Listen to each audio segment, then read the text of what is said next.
और कैसे हो आप लोग? सब ठीक ठाक है? हम लोग पढ़ रहे हैं पर्यावरण संबंधी अधिनियम और कानून पढ़ रहे थे अभी तक। तो हमने कम से कम मुझे लग रहा है 2-3 कानूनों की बात की। पहला वन्य जीव संरक्षण अधिनियम बताया हमने आपको, फिर पर्यावरण संरक्षण बताया, अनुसूचित जनजातियों से रिलेटेड संबंधित क्या कहते हैं अधिनियम को बताया हमने। 2006 का आया, फिर परिवर्तन हुआ, उसके बाद 2012 का आया। उसके बाद हमने थोड़ा सा बात किया था एनजीटी की, नेशनल ग्रीन ट्रिब्यूनल तक हमारा हो गया था। अब हम देखते हैं कि जब हमने पहले वनों को ध्यान दिया, ठीक है, वन को ध्यान दिया, उसके बाद वन्य जीवों का ध्यान दिया, ठीक है, इनसे संबंधित संरक्षण को पढ़ा। उसके बाद हमने फिर पर्यावरण, ठीक है, उसके बाद फिर इस पर डिपेंडेंट जो अनुसूचित जनजाति थे उनसे संबंधित अधिनियम। अब इसके बाद हमारी बात आती है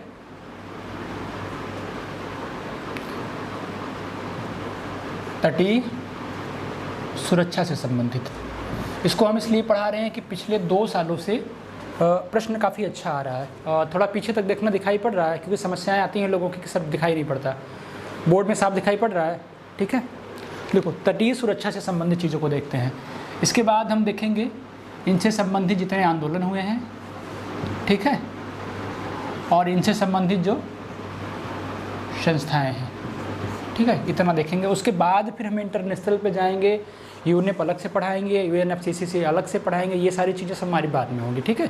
तो देखिए, फिर टॉपिक नोट करिए।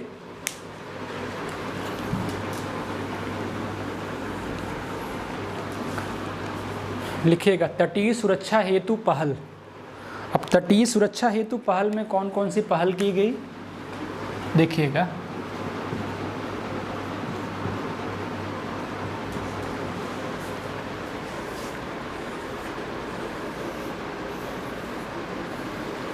मान लो ये इंडिया हो गया, भारत, इधर पूरा लैंडलॉक है। मार्कर ख़त्म हो जा रहा है यार, मार्कर डार्क रखा करो खोज के। देखो मार्कर और होगा तो ले आओ। देखो ये क्या कहते हैं, ये तट हो गया, इसके ऊपर क्या है, लैंड है सारे के सारे, ठीक है। अब तट हो गया तो तट से मतलब ये है कि तटों के किनारे कौन कौन सी समस्याएं हो सकती है जिससे हम तट के लिए सुरक्षा करना शुरू किए, ठीक है। मतलब सबसे बड़ी समस्या एक आंख बंद करके हमारे सामने आ रही है कि मानवीय गतिविधियों के बढ़ने से समस्याएं होती होंगी। तो ठीक है, समझते हैं, अगर मानवीय गतिविधियों के बढ़ने से समस्याएं होती हैं तो वो किस तरह की समस्याएं होती हैं। मान लो अगर तटों में, बस समझिए, समझने वाली चीज़ें हैं, समझाएंगे दिखाएंगे नहीं। अगर तटों में मानवीय गतिविधि शुरू होगी, ठीक है, अगर तट में मानवीय गतिविधि शुरू होगी तो क्या होगा, तट का जो तंत्र होगा जिसको जलीय पारितंत्र बोलते हैं वो प्रभावित होगा। पहले समझ लो चीज़ों को। तटों के किनारे कौन कौन से कार्य हो सकते हैं। पहला, मानवीय गतिविधि होने से जलीय पारितंत्र प्रभावित होगा, उसमें निर्माण होता होगा, खनन होता होगा, इससे जलीय पारितंत्र क्या होगा, प्रभावित हो गया। दूसरी बात आती है, अगर जनसंख्या बढ़ेगी तो क्या होगा, आर्थिक गतिविधियाँ बढ़ेगी। जनसंख्या ज़्यादा होगा तो उद्योग ज़्यादा लगेंगे, आर्थिक गतिविधियाँ बढ़ेंगी। अगर आर्थिक गतिविधियाँ बढ़ेंगी तो क्या होगा, प्रजातियों का अस्तित्व हो अपने आप क्या होगा, खतरे में आ जाएगा। तो गवर्नमेंट ने क्या किया, कुछ चीज़ों को शामिल कर दिया तटीय सुरक्षा हेतु, जैसे खाड़ी को शामिल कर दिया, समुद्र के किनारे खाड़ी को शामिल किया, एस्चुरी को शामिल कर दिया, क्रीक को शामिल कर दिया, नदी को शामिल कर दिया, ठीक है। तो ऐसे क्षेत्र को शामिल किया जहाँ पे निम्न ज्वार का प्रभाव पड़ता है, ठीक है, निम्न ज्वार का प्रभाव पड़ता है, इसलिए ये सारी समस्याएं हैं, इनको शामिल किया गया, ठीक है। इनके प्रबंधन के लिए योजना ले आया जिसको CZMP कहते हैं, कोस्टल जोन मैनेजमेंट प्लानिंग बोलते हैं, वो लाया। उसको 4 क्षेत्रों में डिवाइड कर दिया, CRZ फर्स्ट, CRZ सेकेंड और CRZ थर्ड के नाम से। इन सब चीज़ों को कलेक्शन करने के बाद ये किया गया कि कहाँ पे मानवीय गतिविधियाँ ज़्यादा हो सकती हैं, कहाँ पे कम हो सकती हैं। अब UPSC और UPPCS क्वेश्चन कहाँ से पूछ रहा है, जो ये CRZ first, second, third, fourth है, यहाँ से क्वेश्चन पूछ रहा है। जैसे मैंने कहा कि पर्यावरण सुरक्षा अधिनियम में क्वेश्चन कहाँ पूछ रहा है, जो अनुसूचियाँ हैं 1, 2, 3, 4, 5, 6 अनुसूचियाँ मैंने 2 करके बताया था, क्वेश्चन वहाँ से पूछ रहा है। तो अगर आप कोई भी एग्जाम देने जा रहे हो तो ये हमारे 2 लेक्चर्स ज़रूर सुन के जाना, जो हमने कल की क्लास में लिया था और जो हमने आज की क्लास में आपको बताएंगे। ये बहुत इंपॉर्टेंट है क्योंकि इसके बाद संगठन कुछ बने हुए हैं, आंदोलन कुछ हुए हैं, चिपको आंदोलन हुए हैं, एपिको आंदोलन हुए हैं, इस तरह के कुछ आंदोलन है, वो उससे भी क्वेश्चन आता ही आता है, ठीक है। तो देख लो, थोड़ा सा समझ लो, लिखाएंगे ज़्यादा नहीं तुमको। मानवीय गतिविधियाँ बढ़ने से क्या होगा,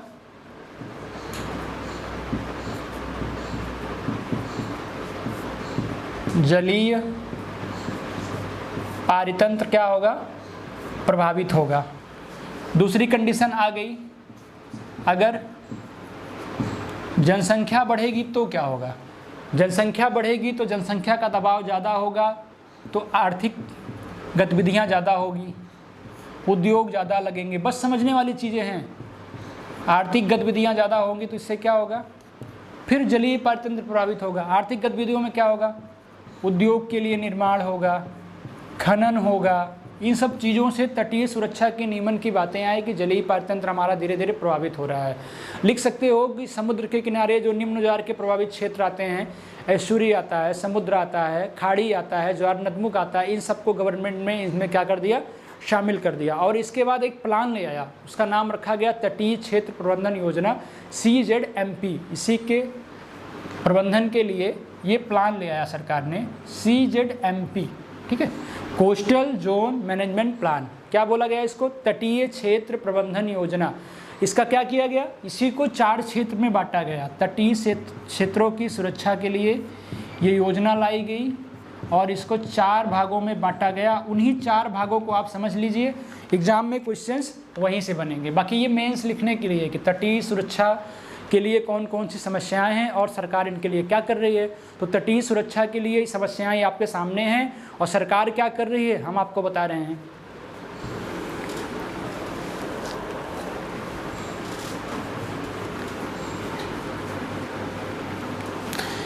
देखो इसको शुरू से समझिए, CZMP, इसको 4 पार्ट में बांट दिया गया। पहले का नाम दिया गया CRZ first, CRZ second, CRZ third और CRZ फोर्थ। इसके विनियमन से क्वेश्चन आता है, ना कि इसमें ये आता है कि इसमें शामिल क्या है।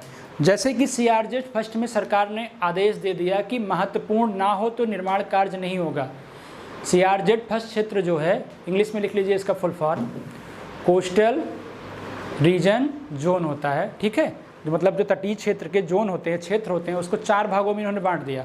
पहले को बोला CRZ फर्स्ट, मतलब अगर महत्वपूर्ण ना हो तो इसमें खनन का कार्य नहीं होगा, निर्माण का कार्य नहीं होगा। जैसे अगर परमाणु परीक्षण करना हो गया, ठीक है, करना ही करना पड़ेगा। जैसे उड़ीसा का क्षेत्र आता है, ये सब सोचिए, दिमाग लगाइए, ये क्षेत्र कहाँ के आते हैं परमाणु परीक्षण वाले, तटों के किनारे के आते हैं, ठीक है। तो अगर निर्माण कार्य ना हो तो ये प्रतिरक्षा का क्षेत्र हो गया, मिसाइल छोड़नी हुई, अगर इतना सामरिक कार्य ना हो महत्वपूर्ण तो जो है यहाँ पे गतिविधियाँ नहीं होगी। मतलब ये जो क्षेत्र है काफ़ी फेमस है और इसको काफ़ी क्या कहते हैं कैप्चर करके रखा गया कि बहुत महत्वपूर्ण होगा, जो देश के लिए देश के हित में होगा तभी होगा।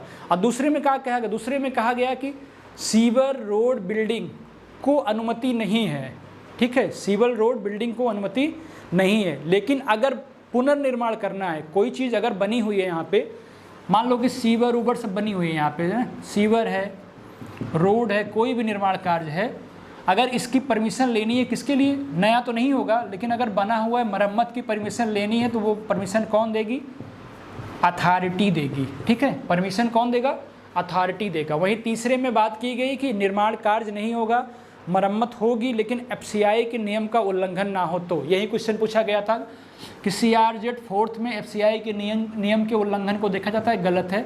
FSI के नियम के उल्लंघन को थर्ड में देखा जाता है, निर्माण कार्य नहीं होगा, मरम्मत होगी तो इससे पूछ कर होगा।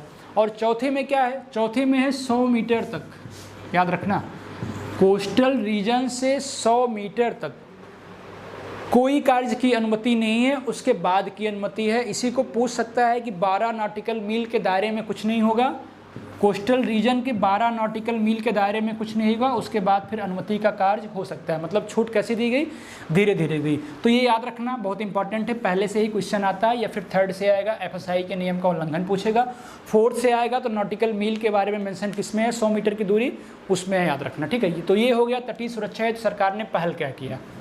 हमें लग रहा है कि जो महत्वपूर्ण चीज़ें वो हमने बता दिया, और अगर हम चाहें तो आधे घंटे का 1 घंटे का पूरा इस पर लेक्चर ले सकते हैं, लेकिन इस पर आधे घंटे का लेक्चर लेके कोई उद्देश्य हमारा पूरा नहीं होगा, क्योंकि हमें वहीं पढ़ना है जहाँ से क्वेश्चन आता है। सबसे बड़ी समस्या होती है ये जानना कि क्वेश्चन कहाँ से नहीं आता है। अगर हम वो जान गए तो हमारी समस्या दूर हो गई। इसलिए उन्हीं चीज़ों को पढ़ो जहाँ से क्वेश्चन आता है, ठीक है। देखिए अगला टॉपिक डालिए, भारत में पर्यावरण संगठन।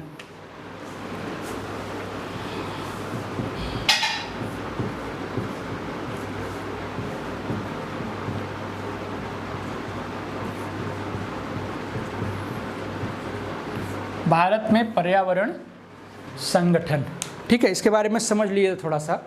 जैसे कि पर्यावरण संगठन या पर्यावरण का शब्द आएगा तो जैसे वैज्ञानिक होते हैं विज्ञान के लिए, वैसे इनके लिए क्या होंगे, पर्यावरणविद होंगे, ठीक है, पर्यावरणविद होंगे। इनके लिए जो प्रयास करेगा, जो इसका चिंतन करेगा, वो कौन होगा, पर्यावरणविद होगा। तो पर्यावरणविदों ने भारत में मिल के क्या किया, निजी और सरकारी सहायता से, सरकार और निजी क्षेत्रों की सहायता से कुछ संगठन बनाए।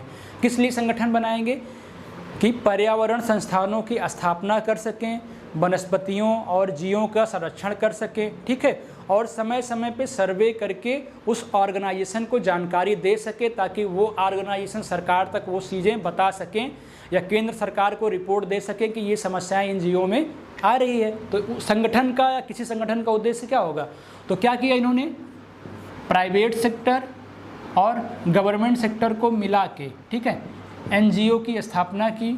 और वो एनजीओ क्या करते हैं, वो जांच करते हैं, सर्वे करते हैं। जांच सर्वे करने के बाद फिर राज्य सरकार और केंद्र सरकार को अपनी रिपोर्ट प्रस्तुत करते हैं। जैसे एक संगठन है, उसका नाम काफ़ी फेमस है, BNHS है, बॉम्बे नेचुरल हिस्ट्री सोसाइटी। वो क्या करता है, उसकी स्थापना भी मुंबई में, उसके नाम से ही स्पष्ट है, मुंबई में होगी। ये भारत का सबसे बड़ा एनजीओ है, याद रखना। संगठन के क्षेत्र में, पर्यावरण के संरक्षण के क्षेत्र में भारत का सबसे बड़ा एनजीओ है। ये करता क्या है, ये भी पर्यावरण संरक्षण के लिए अनुसंधान करता है, ठीक है, अनुदान देता है, सहायता देता है। इसकी स्थापना 1803 में मुंबई में हुई थी, 1883 में, सॉरी, मुंबई में हुई। सोचिए कितना पहले हुआ था, ठीक है।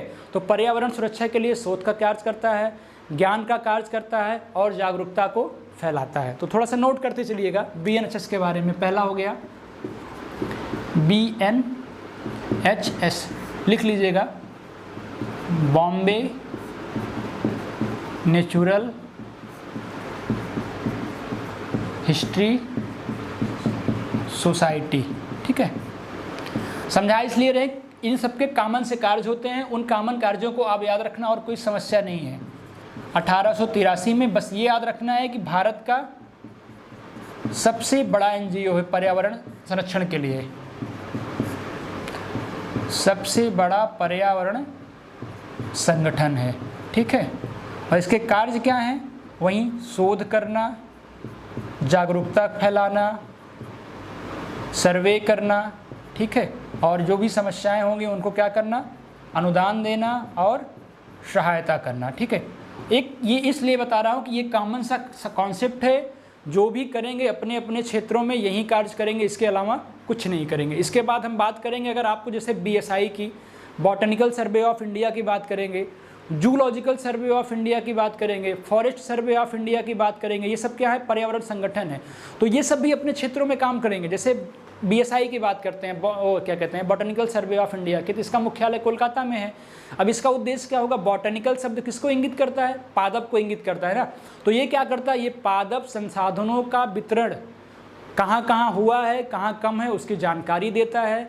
पादप संरक्षण के लिए शैक्षणिक शोध संस्थान की स्थापना करता है, उसके लिए सामग्री मुहैया कराता है, और पर्यावरण वन जागरूकता फैलाता है, उसके लिए मंत्रालय को रिपोर्ट करता है। और ये किस मंत्रालय के अंतर्गत आता है, पर्यावरण वन एवं जलवायु परिवर्तन मंत्रालय के अंतर्गत आता है, ध्यान देना, ठीक है। सबके कॉमन से कॉन्सेप्ट हैं, अपने अपने क्षेत्र के अलग हैं। आपको बस दिमाग खोल रहे हैं, किसी चीज़ को कभी एग्जाम में रट के मत जाना, चाहे इतिहास हो, चाहे भूगोल हो, चाहे जो हो, बस कॉमन सा कॉन्सेप्ट बनाना और पढ़ के चले जाना कि किसका क्या नाम है, उस नाम से किसका क्या आशय निकलता है। हमने पहला बता दिया, BNHS हो गया हमारा, दूसरा BSI देख लेना, तीसरा ZSI देख लेना, चौथा FSI देख लेना। हमने इसके बारे में आपको बता दिया, इसके वर्ड से ही स्पष्ट है। बॉटनिकल का मतलब पादप, पादप का संरक्षण करता है, कहाँ पादप है कहाँ नहीं है उसकी जानकारी मुहैया करता है, जागरूकता करता है, सामग्री मुहैया कराता है, शोध संस्थान करता है। पादप वर्ड से ही संबंधित काम करता है। इसी में अगर कोई घुसा दिया जूलॉजिकल मतलब जीव जंतुओं के बारे में तो अपने आप गलत हो जाएगा। ऐसे क्वेश्चन पूछता है, बॉटनिकल को इधर जोड़ देगा, इसको इधर जोड़ेगा। तो ये किसके अंतर्गत आता है याद रखना, पर्यावरण वन एवं जलवायु परिवर्तन मंत्रालय के तहत ये काम करता है। अब जूलॉजिकल सर्वे ऑफ इंडिया की बात करें तो उसमें क्या होगा, उसकी स्थापना 1916 में हुई थी। अब जूलॉजिकल का मतलब जू चिड़ियाघर मतलब जानवरों के बारे में संबंधित है, जानवरों के बारे में बता रहा है। तो कह सकते हो कि जानवरों के बारे में अन्वेषण करता है, वही चीज़ें शोध करता है।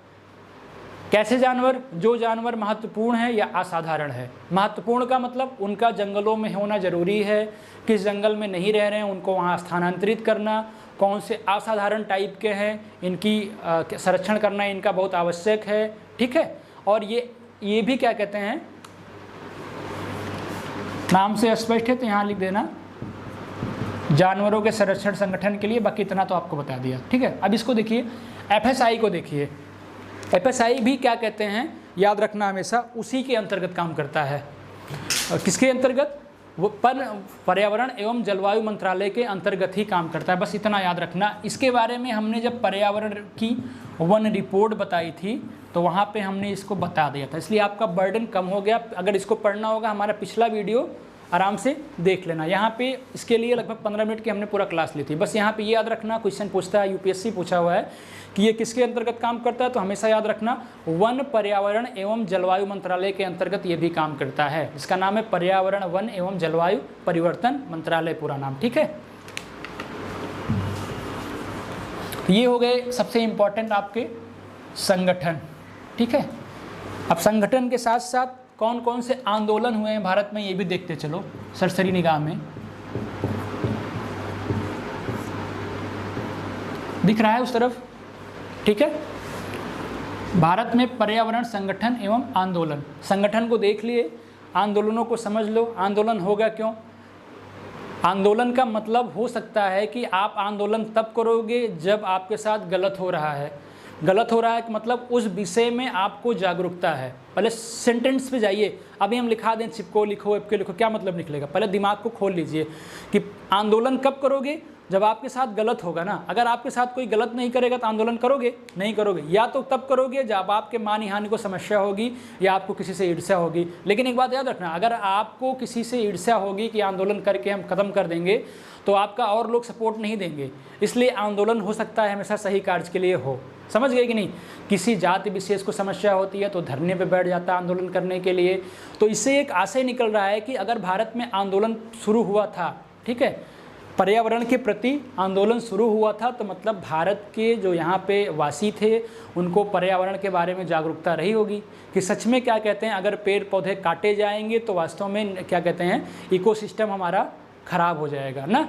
उनकी क्या उपयोगिता है इसकी समझ उनको रही होगी ना। ये कॉमन से चीज़ें हैं कि मतलब आंदोलन कर रहा है तो सोचो कि उनको जानकारी रही होगी कि वास्तव में सच में क्या कहते हैं अगर पेड़ पौधे काटे जाएंगे तो नुकसान होगा ही होगा। इसीलिए चिपको आंदोलन आया कि अगर पेड़ काटा जा रहा था तो पेड़ अपने बच्चों के साथ में चिपक जाते थे उससे कि भाई मुझे भी काटो ना, उसी का नाम चिपको आंदोलन दिया। वही आंदोलन राजस्थान और उत्तर प्रदेश उत्तराखंड से होते हुए दक्षिण भारत में पहुंचा तो उसी का नाम अपिको रख दिया, कर्नाटक में फेमस हुआ तो उसका भी वही तरीका था। तो मतलब लोग चाहते थे कि पेड़ काटे ना जाएं। जैसे प्रकृति के साथ छेड़छाड़ करने का मतलब क्या होता है, जीवमंडल के लिए खतरा पैदा होता है। मतलब ये चीज़ें सबको पता था कि प्रकृति के साथ छेड़छाड़ होगी तो जीवमंडल को खतरा होगा। और यही नहीं, पुराण पढ़ते हैं लोग, उपनिषद पढ़ते हैं, गीता पढ़ते हैं, महाभारत पढ़ते हैं, सब में पर्यावरण सुरक्षा के बारे में दिया गया है। इसीलिए आर्टिकल 21 में जिंदगी के अधिकार या जीवन के अधिकार के साथ साथ पर्यावरण के अधिकार को भी संरक्षण दिया गया है, समझे। तो अब लिखा, इसको बताने की बात तो नहीं है, कहानी में आप समझ लिए होगे या तो फिर आवाज़ को नोट डाउन करके आप लिख सकते हो अच्छे से, ठीक है। बाकी देखिए आगे, ये समझाने के लिए था। पहला हमने नाम लिया, वहीं से शुरुआत करते हैं। पहला चिपको आंदोलन। क्वेश्चन आता है चिपको आंदोलन या अपिको आंदोलन से कि ये कहाँ से फेमस हुआ था या फिर इससे संबंधित व्यक्तियों का नाम दिया था। हमने बताते बताते आपको बता दिया ना कि पेड़ों से क्या करते थे, चिपक जाते थे, मतलब पेड़ों की कटाई नहीं होने देना चाहते थे, पेड़ों की कटाई रोकते थे, ठीक है। और ये तरीका सबसे अच्छा होता था कि शांति एवं अहिंसक तरीके से, क्योंकि डंडा लेके किसी को मारने नहीं जाते पेड़ काटने वालों को, भैया हम नहीं क्या कहते हैं आपको मारेंगे, आप पेड़ मत काटो। क्या करते थे, शांति एवं अहिंसक तरीके से क्या करते, पेड़ से चिपक जाते थे, ठीक है। तो पहले जब यूपी और उत्तराखंड डिवाइड नहीं हुआ था, एक में ही था, तो यहाँ पे उसका प्रचार प्रसार कितने किया था, पूछता है कभी कभी डेट वाइज पूछता है। जैसे कि अमृता देवी का नाम आता है, अमृता देवी बिश्नोई ने राजस्थान में अपनी 3 बेटियों के साथ ऐसा किया था। उत्तराखंड में गौरा देवी का नाम आता है कि गौरा देवी किससे संबंधित है, तो हमेशा आंख बंद करके मारना, चिपको आंदोलन से संबंधित है।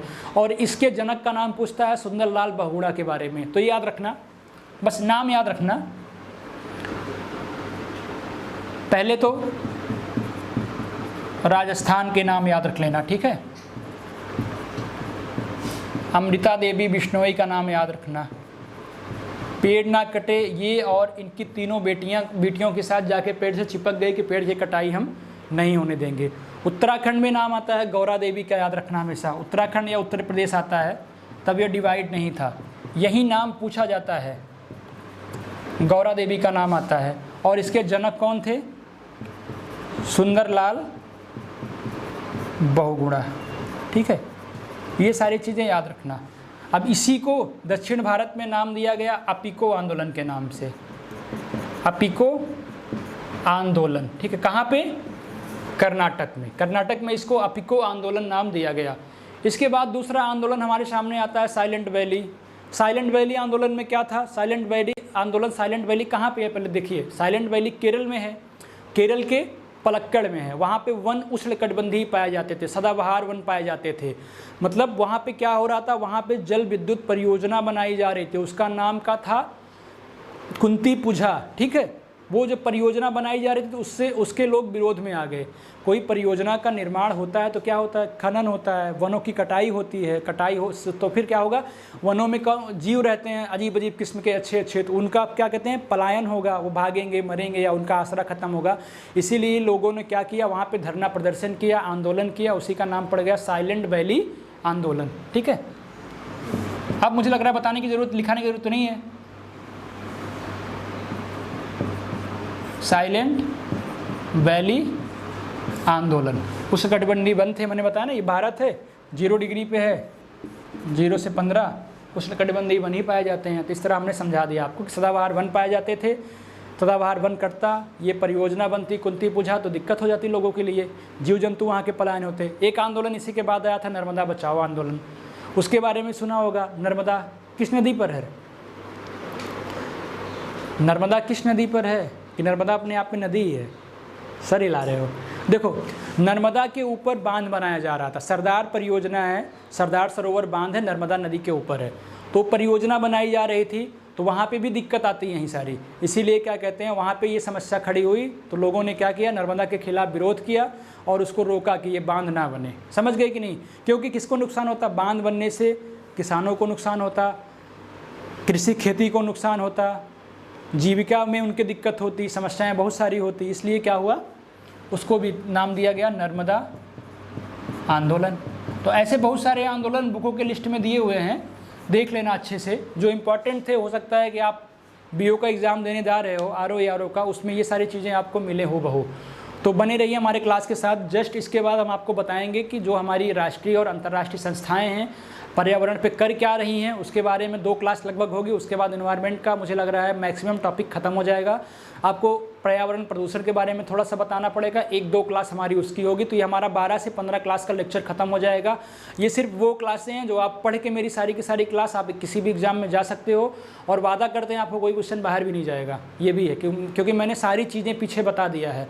एक क्लास लोगों के मैसेज आए थे कि सर इंडेंजर्ड स्पीसीज के बारे में बता दीजिए, तो अभी लिस्टों को हम छांट रहे हैं कि करंट में कौन कौन सी स्पीसीज क्या कहते हैं, क्रिटिकली इंडेंजर्ड हैं। तो इन तरह की चीज़ों को हम नोट डाउन करा देंगे और उनके बारे में उनकी प्रासंगिकता क्या है वो बता देंगे। इसके बाद आपका सारा इन्वायरमेंट का पोर्शन खत्म हो जाएगा, ठीक है। तो फिर अगली क्लास में मिलते हैं, धन्यवाद।